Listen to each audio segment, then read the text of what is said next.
for advanced kind of adding things in, but it's, if I took every supplement away from you right now, I'd still get you performing at a high level, trust me. Yeah. And I'd get your body sculpted and lean and everything, okay? And we'd hit our targets. Yeah. This just makes the process easier, just get there a little quicker and insurance stuff, okay? Yeah. And we can talk about how much fat, how much carbs is ideal. We'll talk about that another time because I don't want you even thinking about this right now. Yeah. Are you doing what you already do? And we're gonna play with these kind of things here, okay? Yeah.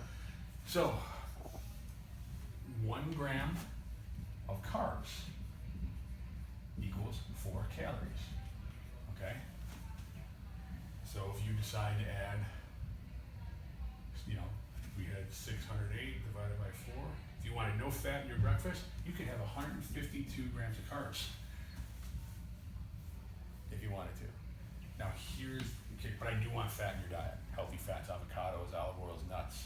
Yeah. Most of my athletes, and the research is very clear, to keep hormones really up high and the good cholesterol going, we hover between 25 and 35% fat based on the athlete.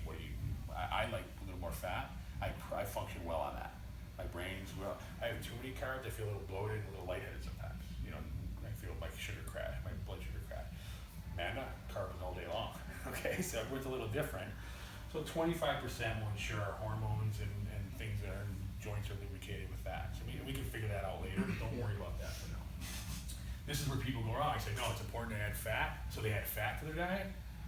1 gram of fat, which I want fat, but you just have to account for it. 9 calories per gram. So people add fat or don't account for the fat in their diet when they do it, and they wonder why they are a little chunky or not as fast as they eat, because they go over their calories without knowing this, okay? It's more than double 1 gram of fat to this. So just be aware of that. You want to throw a handful of nuts in your oatmeal? Better add those calories, because it adds up quick, which is really good for guys who don't have a big appetite. Throw a little fat in there and their calories get up fast. Okay, throw a tablespoon of coconut oil in something, they didn't taste it, they don't feel, you know, it's no volume to it, whereas rice has a lot of volume per unit. So I'm going to tell you a little story to put things in perspective of how you can have your cake and eat it too, almost in a way, okay? So when I was back in Toronto living, the sports med guy had a really nice gym that he built. And he asked me to come in and bring my athletes in there to train so he could promote it.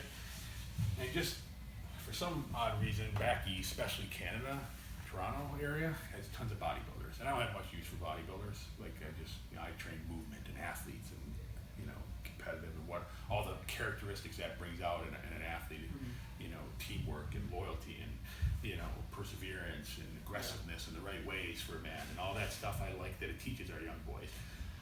I have a hard time seeing the lessons bodybuilding teaches young men. Okay, so oil up your body, shave it, take some steroids, put girls' underwear on, and just flex. I have some reservations about if it's important or not. But anyway, there's a lot of these bodybuilders in the gym. And they're always commenting how lean my athletes and muscular they were. They just looked right. And they were all getting ready for some national competition. There was 5 of them, 4 guys and a girl. And they're constantly talking about nutrition as they're planning their 12-week, 16-week, you know, cut phase, they call it. And they're talking about carb loading on these days, fat loading on these days, back loading their carbs, intermittent fasting. And they're talking about all these techniques they're going to use. I'm like, whoa, you guys are overcomplicating this. And most people do that with nutrition. They overcomplicate the simple and they undercomplicate the complex. They simplify the complex issues of this stuff down here. Okay, so I'm trying to keep it simple right now so we don't get overcomplicated with it. So you can just focus on creating yourself really good meals that meet your calories, okay? But we did this experiment. And they said, oh, okay, so how would you get us ripped? And I go, honestly? I would use other than 2 days before stage, you gotta pull your water out. I don't want to do anything to do with that, but I'll get you just as ripped. And they're like, well, we're gonna do our thing. You pick a friend of yours and do your thing. And this is literally like guys are putting, my athletes are putting money in a hat. Everybody's putting money in a hat with their bet. And it was $5,000 in the pot, winner take all. Okay, it was a 12-week study.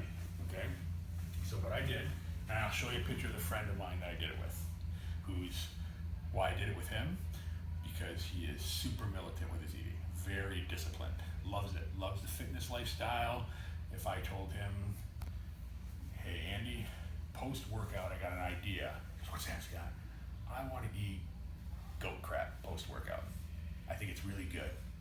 This guy immediately Googling goat crap farms. Like, yeah, I'm kidding. You know what I mean? Like, go crap farms. He's gonna look it up. Okay. Yeah. Super. I know he would do it to a T. He can do it. He has no emotional attachments to food and enjoys eating, healthy. It's crazy, right? So anyways, what I did, we were both 200 pounds. Okay, he was a little taller than me, but I'll show you a picture of him. All right, at 37 years old. So we're both 200 pounds. Okay, the first 6 weeks here. Okay, and I did my system of meal 1, meal 2, meal 3, meal 4. Okay, if I was 200 pounds and Andy was 200 pounds, what do you think my calories were? I said my calorie. Gonna lose weight, I'm a little older. 4,500? Body weight times 10. Remember? Oh, so he went by 10. So did I. Okay. Yeah, okay, because we were a little older, right? Yeah. I was 40s and he was 30s, okay? And we weren't gonna work out like you're gonna be working out. Yeah. Okay, so body weight times 10 to lose. Now, I'll send you this so you have this, okay? Right, this is all my doing, so you can trust it. So we did 2,000 calories. How much protein was I eating? 200. Yes, body weight times grams of protein, right? Yeah. 200 grams of protein. So what did I do to prove a point? That's all that mattered, that I wasn't even gonna mess around with fat, carbs, and micronutrients, okay? Yeah. So, 2 scoops for breakfast, protein powder, whey protein, 1 Pop-Tart.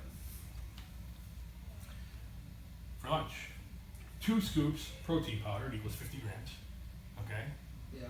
2 Pop-Tarts.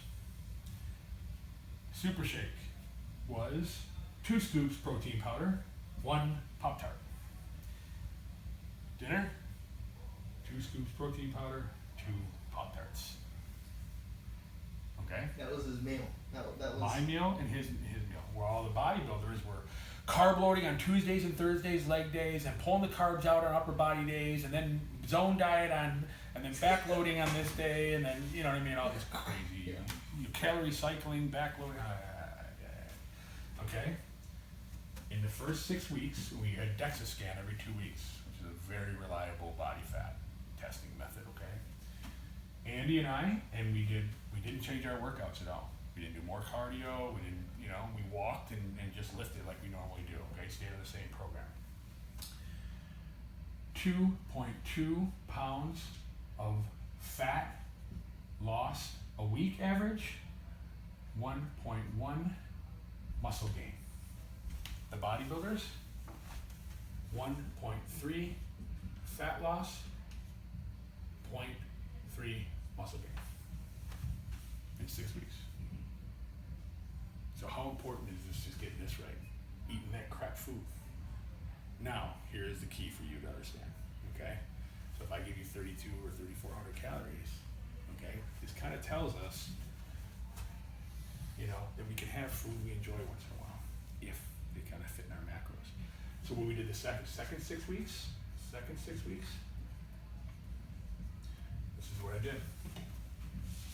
I did my 4 meals, meal 1, meal 2, meal 3, meal 4.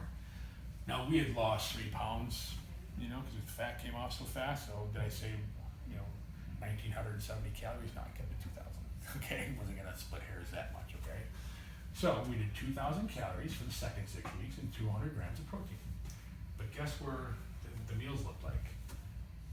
Eggs, egg whites, spinach, and oatmeal. Chicken, salad, veggies, and rice. Super shake with 2 scoops protein and berries. And steak or bison and sweet potato and veggies. All added up to 2,200. Guess what? At the end of 6 weeks, the DEXA scan said 2.2 pounds of fat loss and 1.1 muscle gain. Same amount. Our body composition changes, but there's a difference. What do you think the difference is between these two diets? I perform better in this one. I wasn't as sore. I wasn't as hungry. It took me less time to warm up. I wasn't as grumpy. On this one, I was hungry 30 minutes after I ate that. This one, I was full till lunch. Started getting hungry maybe an hour before lunch. Started feeling it a little bit. Right? It sustained me for 2 or 3 hours. Okay. I was more sore on this diet. I didn't sleep as well. Didn't recover as well. But body composition, if I wanted to gain mass and lean up, was the exact same. So why I wanted to teach you this is because in this diet, what I could have done, I did it the other day, actually. Okay, what I could have done if I wanted to. Let's say I was having a bit of a stressful day and the psyche and the brain needs comfort too once in a while. I'd rather get comfort from food and working out than alcohol and drugs and sex and gambling like everybody else tries to get comfort, okay? So I'm not gonna take something away from you. So what I did in my thing with the super shake, and this is how I eat now, okay? I was like, oh man, so I said, you know what? Screw my shake today. I want a Snickers bar. Now my protein was a little lower that day, but no biggie. But it was 350 calories. It exactly replaced my shake. At the end of the day, it was 2,200. So, but if I did this too much, if I did Snickers here and Snickers here, I'm gonna perform as well. I'm gonna feel a little more sore, a little less recovered, a little less energy, longer, a little stiffer. Yeah. Right? But you can do it every once in a while. Right? You can take something you want, but just make sure the calories are, what you're eating. You know that, hey, I want some ice cream. Okay. Maybe steal 100 for breakfast, 100 here, and 100 from there. You got 300 calories, go eat some ice cream.